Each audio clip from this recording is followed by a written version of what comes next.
мына башчыларыңыздын қазір мен өзі түсініп отырмын ба, бір отырмын. А? С казахского мы не можем переводить, только с русского. А если русский язык не знаю, что так делать? Нет, вы если по-русски разговаривали, то есть выступали бы, я бы сразу перевела. Ну что вы казахский язык не знаете? Государственный язык какой язык? Казахский и русский, но я же сама китаянка, поэтому... Я задаю вам вопрос. Государственный язык какой в Казахстане? Казахский и русский. Нет. Казахский язык государственный язык. Русский язык – язык межнационального общения. Поэтому надо стараться, чтобы и государственный язык знать. Есть же люди, которые знают. Я вот, можете переводить.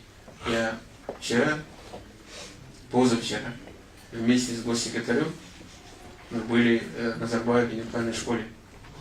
Там гражданин Соединенных Штатов Америки. 5 лет работает в школе. Прекрасно говорит на казахском языке. Я ему задал вопрос, а как вы быстро? Я, говорит, живу же в Казахстане, говорит. Я же должен знать государственный язык Казахстана. Когда мы живем, наши граждане живут в Китае, они же китайский язык знают. Говорят же на китайском языке. Когда наши граждане живут в Соединенных Штатах Америки, тоже говорят на английском языке. Потому что надо уважать ту страну, где ты живешь, где ты работаешь. И соблюдать законы этой страны. Переводите.